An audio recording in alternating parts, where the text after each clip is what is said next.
Success is simple, but it's not easy. I'm not saying, I'm just saying.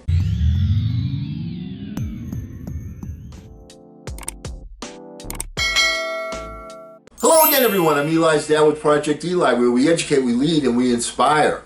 And I put together for you, Eli, and for everyone else, some sayings that will help you to become more successful. And they are simple, and you probably heard many of them before, but let's go into them and let's see what we can't pull out of them to help us to achieve the things that we desire and we deserve.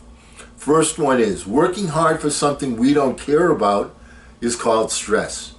Working for something we do care about is called passion. Pretty simple, huh? Do you ever find yourself saying, boy, I can't wait to get out of this situation right now? Why? Because you're doing something that you're forced to do, it's busy work, and you're not excited about it. As opposed to when you are passionate about something, you can do it all day long. You don't get fatigued, you don't get frustrated. What happens is you get super motivated, and each individual action just inspires you to do more and more and more and more. Once again, the key thing is find your passion. Find something to be passionate about.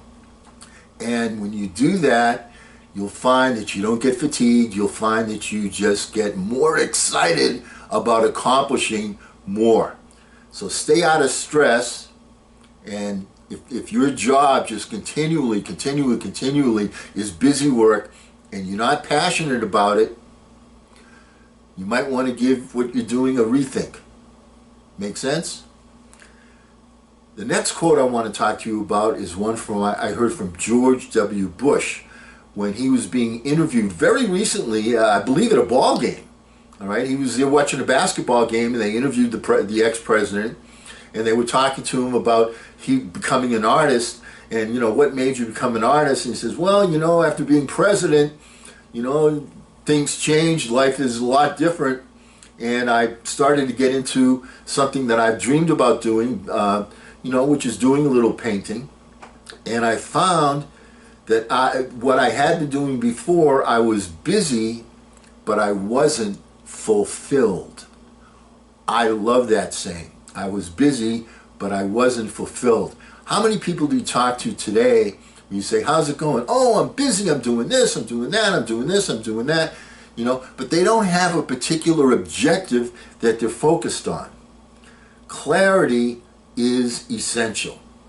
Most people do this, and do that, and do this, and do that, and then when they look down, all they see is a pile of doo-doo. So stop looking for something to do and start looking for something to be. Next saying. This is like opening fortune cookies, but it's great. The unexamined life is not worth living. I believe that was Mr. Socrates that said that.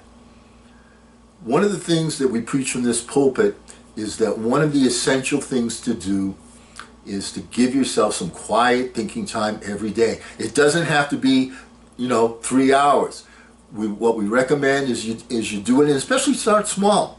Start with like a 5-minute session where you're stopping and you're thinking, you're in a comfortable chair, and you let the thoughts go through, and you plan your day, and you think about all the things that you're grateful for, and you visualize what it is that you want to do, what you want to become, things you want to accomplish, your burning desire.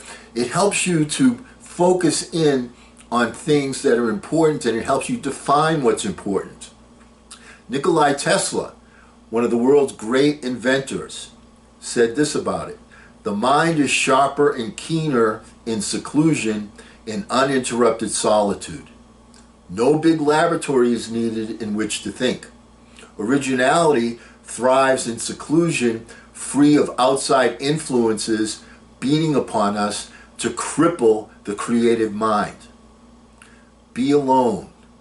That is the secret of invention. Be alone. That is when ideas are born. Einstein says many things that are similar to that. So you're hearing the great minds say, give yourself some quiet thinking time.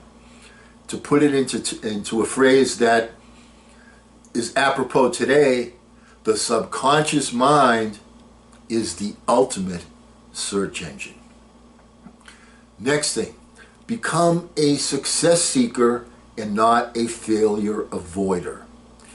Too many people live their lives looking to avoid difficulty, avoid trouble, just get on the treadmill, do what's safe all the time, and never do anything where they're going for it, where they're reaching for the branch, for the fruit that's at the end of the branch, which is the tastiest fruit, by the way. Become somebody that is seeking success. Be going for something. Don't be living to avoid stuff. Does that make sense? That's the way too many people live their lives. All they're trying to do is avoid getting in trouble. Have an objective, have a goal, have a mission. That can change, that can be broken down into smaller missions, but have a mission. Don't just be a time waster, someone that submits to distraction all the time. The main thing is to keep the main thing the main thing. Singleness of purpose. By the way, that was a saying that I heard from Brendan Burchard. I'm not sure he was the one that originated it, but I heard him say it on a video, and I've read it in some of his books. The main thing is to keep the main thing the main thing. You can't achieve greatness, you can't achieve the ultimate satisfaction unless you are focused on a particular objective. If you have so many things going on at once, you jack of all trades, master of none. Or the way Einstein put it, any man that can drive safely while kissing a pretty girl is simply not giving the kiss the attention it deserves. I think you can put those things together. In order to change the outside, you must first change the inside. So many people live their lives and say, I can't do this because of that. This is preventing me. I don't have this resource. I don't have that. You got to stop thinking like that. The biggest change that when you are going to achieve the biggest change in your life is when you just change the 6 inches that's right here in between your ears.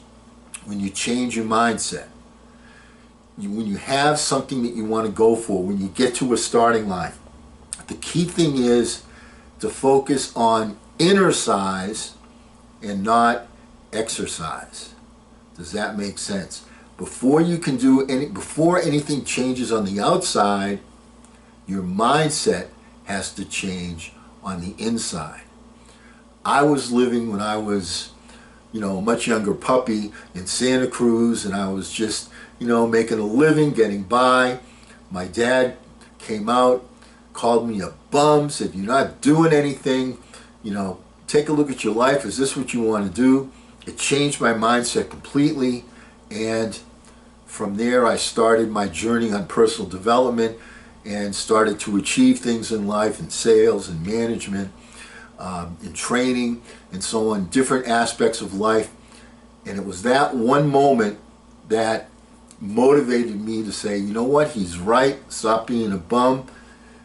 But the key thing is, it's the inner size versus the exercise. Many people are dying because of what they're eating. More people are dying because of what's eating them. I recently spoke to my son, Eli, and for a real long conversation, and one of the things he told me was, Dad, I've changed my eating habits. When you and I go out to eat, I eat differently now. I'm all healthy, blah, blah, blah, so on and so forth. And that's a great thing. Okay, you take a look at Tom Brady, Mr. Avocado, and eating healthy and doing healthy things, and that's really, really a good thing. On the other hand, what people tend to focus on are all of the problems, all of the things that prevent them from being achievers, the things that are eating them. you know what? We all have the same roadblocks, the same detours that we have to go through. Nobody has a life that's a straight, smooth path. You're going to run into things like that. The point is, stop letting the things that are eating you destroy your life and start focusing on the things that are going to make you better and take some action towards achieving them. Have a North Star. Have something that is pointing you in the right direction. That might mean reading some books, watching some videos. That might mean getting a mentor for yourself. But it always involves, in addition to those things, taking a step of action. You've got to take a step of action and create that inertia that it's going to put you on the path so that you can go to Oz and not get stuck in Munchkin Land at the beginning of the Yellow Brick Road. You want to get all the way towards the end of the Yellow Brick Road. There is no change until you leave your comfort zone. If all you do are the things that you've always done, don't expect things to change for the better. You have to do things that pull you out of your comfort zone. You want to stretch yourself. You want your grasp to exceed your reach just a little bit. When you're thinking like that, you say, you know what, this is a tough challenge for me, but it's something that I can envision doing, getting done with some hard work. I recognize that I may run into some obstacles. I may have to get a new starting line, but the key point is you got to get out of your comfort zone in order to be an achiever. Next one is from Wayne Dyer, and I really like this one because one of the things that prevent people from achieving the success that they desire and deserve is that they don't dream. They don't think about what could be. That is such a critical thing to do. You've got to think about what can be. You've got to envision it. You've got to see it, feel it, smell it, taste it, touch it, as if it's happened already. That'll bring you closer to achievement. From Wayne Dyer, the ability to dream was not given to mock you. It's a divine gift intended to give you a glimpse of the things in store for you. No one is mocked with a desire which he has no ability to attain. Our heart's desires inspire our creative energies to do the things that we long for.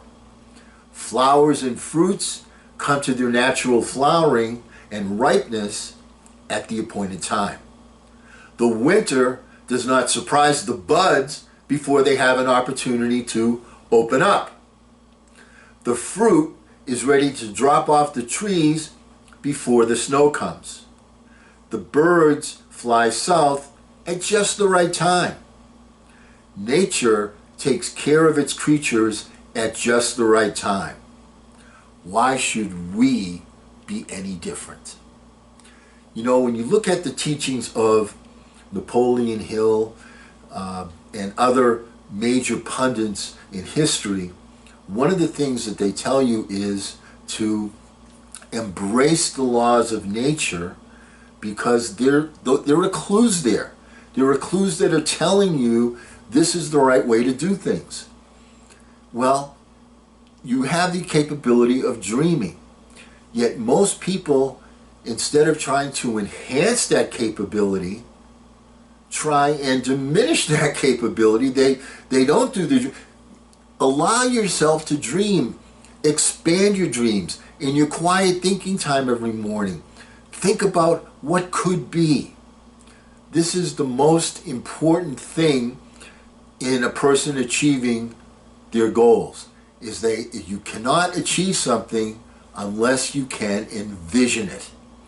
And if you want to achieve your goals, set aside some time to envision what it is you really want to do, what you really want to accomplish, what you really want to achieve, what value you really want to give to other people. That's what it's all about. But if you don't have a vision, if you don't have a dream, then what are you doing? you're on that same old treadmill, same old, same old, same old. If you want to be a 5%er, then you have to think like a 5%er thinks. The 1 out of 20 that make it. And that 1 out of 20 person visualizes something better than what they see right in front of them right now. And they see that it helps them and that it helps other people as well. All right, we're going to stop right here right now and come back with our number one phrase that we always focus on at the end, which is key to success is to not ration the passion, but fashion the passion. I'm Eli's dad.